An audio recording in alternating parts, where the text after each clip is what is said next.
Assalamualaikum warahmatullahi wabarakatuh. Waalaikumsalam warahmatullahi wabarakatuh. Sebelumnya dimulai dari memperkenalkan diri dulu ya, biar kenal, biar tak kenal kan maka tak sayang, maka tak arif perkenalan. Dimulai dari teteh perkenalkan, nama saya Rizka Nurhalisa. Saya mahasiswa semester 5 bimbingan konseling Islamiyah yang kebetulan mendapatkan tugas untuk praktikum di sini gitu. Nah, selanjutnya perkenalan dari anggota kelompok, dimulai dari sini suaranya. Perkenalkan, nama saya Salomon Aisyah. Dipanggil Sama-sama. Perkenalkan, nama saya Bunda Dani, biasa dipanggil Bunda. Perkenalkan, nama saya Salsabila Anissa Putri, biasa dipanggil Ape. Perkenalkan, nama saya Nur Anissa Salka, biasa dipanggil Salka. Perkenalkan, nama saya Beatrice, biasa dipanggil Beatrice. Perkenalkan, nama saya Dayanti, biasa dipanggil Winda. Winda. Oke, karena udah saling kenal juga ya, kalian satu kamar ya. Karena udah saling kenal, kalian juga udah tahu siapa nama teteh. Sebenarnya teteh itu sebenarnya sering banget kan di sini, tapi pasti nggak pada tahu karena emang nggak bersosialisasi langsung. Nah, di sini kita akan melakukan bimbingan kelompok. Tujuan diadain bimbingan kelompok ini dengan topik yang tadi adalah etika pergaulan dengan teman sebaya. Tujuannya adalah biar anggota kelompok atau peserta didik di sini mampu memahami norma-norma dalam pergaulan, baik dalam masyarakat, di sekolah, ataupun di lingkungan lainnya, dan bisa bersosialisasi dengan teman sebaya dengan cara atau etika yang baik. Untuk langkah-langkahnya nanti Teteh akan menjelaskan apa itu etika, apa yang cara yang harus kalian lakukan agar suatu hubungan terjalin dengan baik, terus etika apa yang harus diperhatikan ketika berteman atau bergaul. Nanti juga akan ada tukar pendapat atau tanya jawab, jadi kalau misalkan ada penjelasan yang kurang jelas atau ada hal yang harus ditanyain kayak kok aku kalau misalnya lagi bersosialisasi kok kayak gini ya, itu kenapa, bisa ditanyain ya. Di sini kalian udah siap semua ikutin kegiatan ini? Insyaallah. Maaf juga udah ganggu waktunya, kelihatannya udah pada capek ya.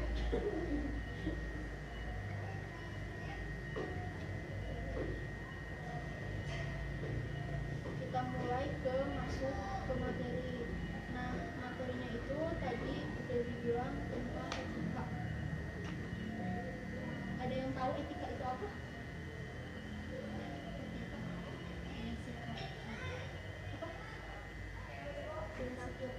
Sikap. Ya, benar, sikap. Nah, jadi etika itu adalah sopan santun, cara atau aturan kita dalam bersosialisasi dengan lingkungan kita. Apa yang harus kita lakukan, nilai-nilai apa yang harus diterapkan itu harus benar-benar diterapkan, karena kalau misalkan tidak, itu akan berdampak buruk baik bagi diri sendiri ataupun lingkungan. Pergaulan remaja, kalian itu termasuk sudah masuk ke masa remaja, di mana ditandai dengan pubertas biasanya, tapi menurut teori psikologi itu udah masuk 13 tahun sampai 18 atau 20 tahun itu udah masuk remaja. Jadi kalaupun belum pubertas tapi udah masuk ke 13 tahun itu udah dibilang masa remaja. Nah, di masa remaja ini banyak banget dampak negatif dari pergaulan. Ada yang tahu nggak dampak negatif dari salah pergaulan itu apa? Kayak contoh nakal, terus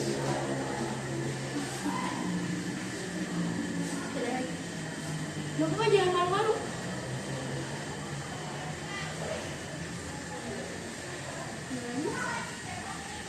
Biasanya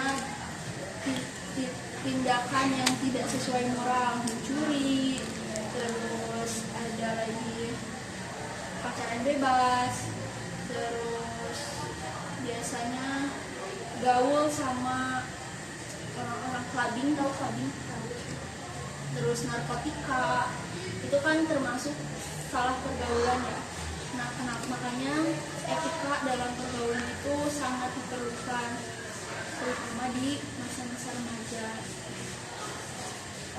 Nah, untuk pergaulan ini sendiri dalam untuk psikologi kita, untuk psikis kita atau mental kita itu benar-benar itu dibutuhkan. Kalau kita nggak bergaul, itu akan menghambat perkembangan kita berikutnya. Makanya kenapa kalau misalkan nggak punya teman merasa kesepian, nggak punya teman depresi, nggak punya teman sering nangis, nah itu karena emang dari segi psikologisnya emang kayak gitu. Ada 5 kebutuhan yang memenuhi jadi pergaulan itu memenuhi 5 kebutuhan kita sebagai manusia. Yang pertama, kebutuhan akan pengakuan sosial. Maksudnya ketika kita bergaul, kita merasa ada diakuin gitu. Kalau misalkan kita nggak punya teman, kayak menit dianggap gitu nggak sih? Ya kan? Itu. Yang kedua, kebutuhan akan keterikatan, namanya cinta kasih. Jadi kalau misalnya kita punya teman, kayak ada yang sayang kita gitu, kayak ada yang membantu kita ketika susah, nah itu termasuk pemenuhan kebutuhan cinta kasih. Yang ketiga, ada kebutuhan akan rasa aman atau perlindungan. Sama kayak cinta kasih, ketika kita punya teman, kita susah itu bisa menghubungin teman. Bukan artinya datang ketika susah aja ya, tapi emang ketika kita punya kesulitan, ceritanya ke siapa? Ke teman. Apalagi di sini di asrama kan, mau ke siapa lagi kalau bukan ke teman gitu kan. Nah, yang keempat, ada kebutuhan akan kebebasan. Kenapa kebebasan? Ketika kita bergaul, ada rasa bebas, tanpa disadari ada rasa bebas dalam diri kita. Ketika kita nggak bergaul, itu tuh ngerasa kayak ada di penjara. Ada yang pernah ngerasain nggak? Kayak kalau misalnya kita nggak ada temen, rasanya mau kesana kesini kayak sama aja gitu. Iya kan? Kalau misalnya ada temen, mau kesana kesini tuh lebih hawanya lebih seger aja gitu. Iya kan? Nah itu makanya kenapa pergaulan ini memenuhi kebutuhan kita sebagai manusia atas rasa kebebasan. Nah yang terakhir, ada kebutuhan akan harga diri atau dihargai orang lain. Ketika kita berteman, harga diri kita itu merasa lebih naik dibandingkan nggak punya teman. Makanya kenapa banyak juga kasus dari orang yang nggak bergaul atau nggak punya teman itu dibully, dibilang nggak punya teman, dibilang itu sih cupu, karena emang harga dirinya emang turun karena nggak punya pergaulan. Nah, itu kenapa pentingnya kita bergaul. Pergaulan juga ada beberapa bentuk. Ada 2 bentuk yang paling umum, pergaulan persahabatan sama pergaulan percintaan. Nah, untuk persahabatan, di sini pada punya sahabat? Di rumah ada ya, sahabat kecil. Ada lagi, semuanya punya. Nah, biasanya punya ini deh, siapa tadi namanya? Salwa. Salwa kan punya sahabat di rumah. Kenapa bisa jadiin dia sahabat? Karena saling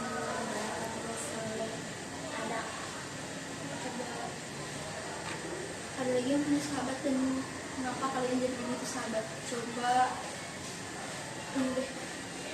karena sahabat itu selalu ada di saat kita sedih, senang, terus selalu ada di saat kita butuhkan, di mana kita tidak ada. Nah bener ya, kayak kata teman kalian, pergaulan persahabatan itu emang karena adanya kecocokan, karena adanya pemenuhan kebutuhan kita.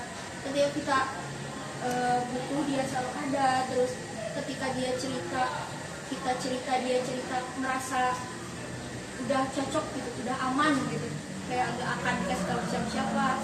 Nah itu menjadi salah satu bentuk kenapa dijadiin bentuk pergaulan remaja.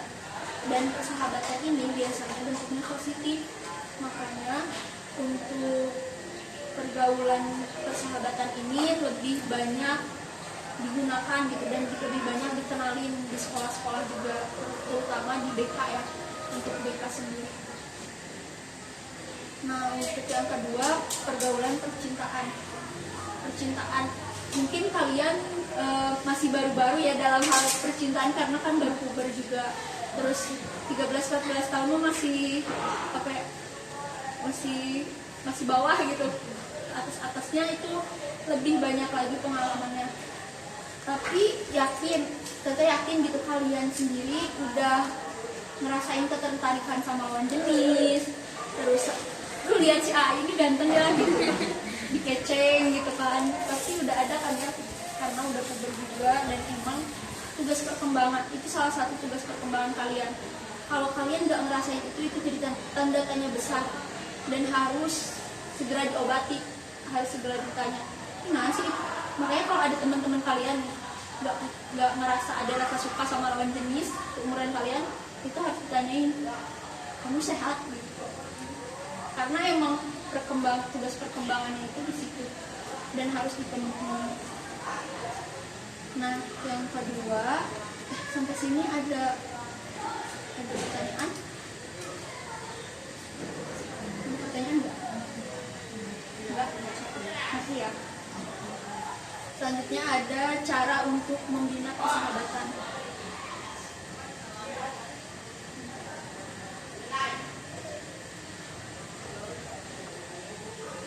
Nah, ada 8 cara untuk membina persahabatan. Tadi kan ada punya sahabat ya, apalagi ini sahabatnya di rumah, katanya berarti sahabat dari kecil. Nah, yang pertama itu cara biar persahabatan kita langgeng, persahabatan kita utuh terus, pergaulan kita baik-baik aja.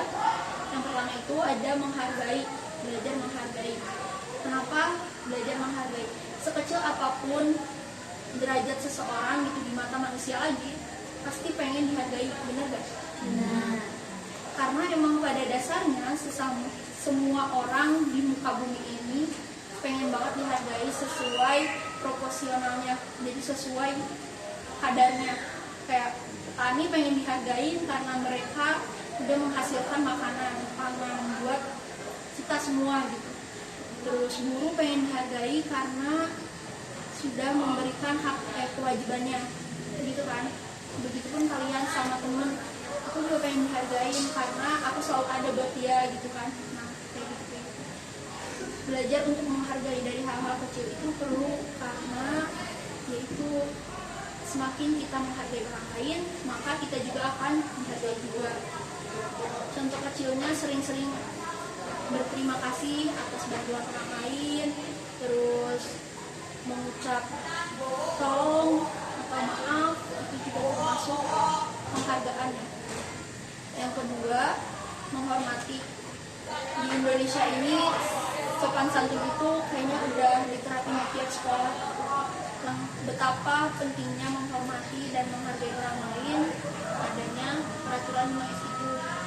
Terus yang ketiga ada mempunyai sikap mau mengerti. Jangan cuma mau dimengerti, tapi kita juga harus bisa mengerti orang lain, mengerti keadaan sekitar. Contohnya ketika teman kita sakit nih di kamar, kita harus bisa ngertiin dia dengan cara misalkan bawain dia makan atau nanya butuh apa. Itu juga salah satu pengertian kita ke teman. Yang keempat ada mau memberikan pujian. Siapa di sini yang nggak suka dipuji? Ada nggak? Ini suka semua. Pemberian pujian itu sebenarnya sebagian orang mungkin nggak penting gitu, tapi ternyata pemberian pujian ini sangat membantu hubungan pergaulan atau persahabatan kita. Apapun prestasi teman kita atau sahabat kita patut dipuji gitu. Kayak kalau misalkan prestasi itu nggak harus ranking 1 atau ranking 2, kayak dia bisa selalu ada buat kita, kasih pujian juga, itu termasuk prestasi dia dalam membangun pergaulan gitu. Nah yang kelima ada mau memberikan motivasi. Ketika kita punya sahabat, nah jangan pelit-pelit ngasih motivasi, jangan cuma mau dimotivasiin, jangan cuma mau dikasih dorongan, tapi kita nggak mau ngebantu orang, ngebantu biar dia semangat. Kayak contohnya banyak zaman sekarang tuh yang cuma pengen didengar, cuma pengen dibantu, giliran dibutuhin bantuan hilang, ya kan? Nah jangan sampai kayak gitu, karena hubungan persahabatan atau pergaulan itu akan retak karena kurangnya pemberian, saling memberi motivasi itu. Ngerti? Nah yang keenam ada tidak bercanda keterlaluan. Kenapa bercanda keterlaluan bisa meretakkan suatu hubungan pergaulan atau persahabatan? Karena emang ada hadisnya juga, kalau misalkan kita bercanda terlalu berlebihan atau tertawa terlalu berlebihan itu mengeraskan hati. Nah dari situlah kenapa juga di sini ada tidak boleh bercanda keterlaluan, karena dengan bercanda keterlaluan itu bisa meretakkan pergaulan. Kita nggak pernah tahu perasaan orang lain kayak gimana kan, nggak pernah tahu situasi hati setiap orang itu kayak gimana setiap harinya. Bisa jadi ketika kita bercanda orang itu lagi sedih, kan nggak menyinggung perasaannya. Yang ke-7 ada menjadi pendengar yang baik. Nah ini yang paling susah. Kadang mungkin ngedengerin cerita orang itu gampang, tapi coba praktekin itu susah banget. Kayak menjadi pendengar yang baik itu bukan hanya mendengarkan keluh kesah teman, mendengarkan cerita teman, tapi kita juga dituntut untuk punya empati sama dia. Kita harus bisa ngerasain apa yang dia rasain juga. Ketika teman kita cerita tentang kesusahan, kita juga harus bisa sampai ngerasa kesusahan gitu, ngerasa susah juga. Gimana ya kalau aku di posisi dia gitu. Nah itu udah, kalau misalnya kita udah ngerasain hal itu, berarti kita udah bisa jadi pendengar yang baik. Yang terakhir ada jangan mengkhianati kepercayaan. Kalau misalnya orang udah kecewa, mau dia sebisa dia memaafkan orang itu juga, tetap aja kecewa gitu. Ada peribahasa kalau misalkan kaca udah pecah bisa disatuin, tapi udah nggak utuh lagi, udah nggak bisa berfungsi kayak dulu. Nah itulah sifat kecewa. Materi itu ada yang pengen ditanyain atau sharing cerita gitu?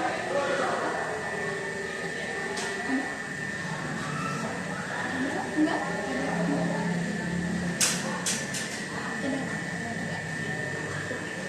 Udah, kita lanjut ke materi berikutnya. Sedikit lagi ya, tentang etika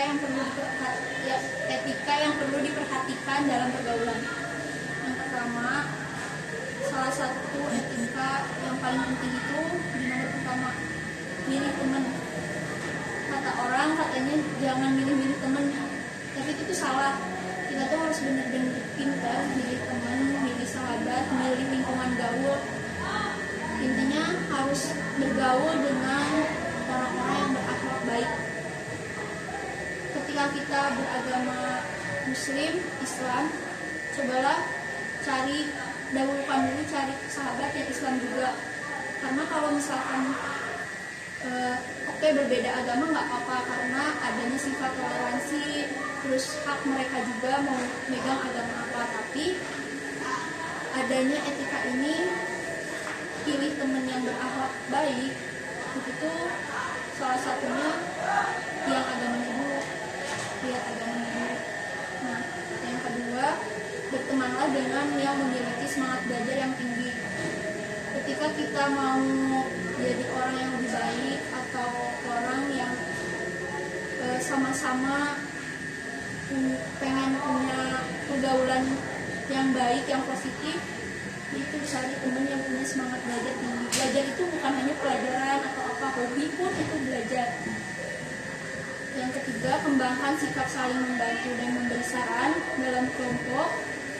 Kembangkan sikap saling menghormati dan menghargai. Jadikanlah sikap solidaritas semua buta. Buta itu maksudnya jangan sampai kita tuh punya solidaritas yang tinggi tapi dalam hal yang negatif. Kayak misalkan teman sahabat kita ngajakin tawuran gitu karena dia sahabat aku gitu. Nah, jangan sampai sikap solidaritas kita tuh membawa kita ke arah yang negatif juga. Nah, yang selanjutnya ada hindari pola perilaku yang melanggar norma agama.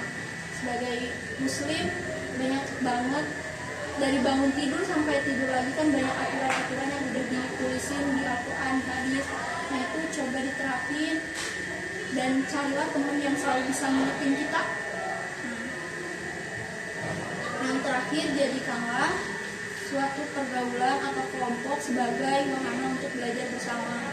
Gak cuma asik-asik aja, gak cuma buat rame-ramean aja, tapi jadikan pergaulan kita itu hal yang bisa terus bikin kita maju ke depannya. Kalau kita salah, diingetin. Kalau misalkan kita keliru, dibenerin. Jadi nggak cuma, ayo main kayak ini, dia mah sahabat aku sok ngajak main. Padahal kalau misalkan dia nggak bikin kita maju, nggak bikin kita lebih baik ke depannya, itu belum bisa dibilang teman atau sahabat. Ada yang mau ditanyain nggak? Berarti karena kalian udah paham, berarti sekarang kita mau nanya. Kita nanya sama Salva ya. Dari semua pemaparan yang udah dijelasin, apa yang bisa disimpulkan dari kesimpulan? Jadi kita sebagai manusia harus mempunyai etika atau cara untuk memilih pergaulan. Contohnya memiliki sahabat yang selalu ada. Cara membina persahabatan itu saling menghargai, saling menghormati, saling memberi motivasi, dan lain sebagainya. Nah, buat tadi kan ada 8 cara yang udah kalian simak, yang udah kalian pahami. Kira-kira setelah proses bimbingan ini bakal kalian terapin atau enggak? Insyaallah. Mulainya dari kapan? Sekarang. Itu setiap proses ataupun ada hal yang menuju ke perubahan yang baik itu emang harus dilakukan dari sekarang. Jangan sampai nanti keburu nyesel gitu. Nah, pesan dari kita gitu, kalau misalkan dalam bergaul itu harus pilih-pilih. Kita boleh menerima siapa aja, tapi kita yang harus bisa bawa orang itu ke pergaulan yang sehat dan positif. Karena tadi udah dapat kesimpulan, kalian juga udah paham dan sekarang juga udah jelas. Kita tutup pertemuan hari ini dengan mengucap hamdalah. Terima kasih buat kesempatan kalian datang ke sini. Kalian udah meluangkan waktu dan sampai mau gitu ke sini. Makasih banyak atas bantuan kalian. Saya tutup. Assalamualaikum warahmatullahi wabarakatuh. Waalaikumsalam warahmatullahi wabarakatuh.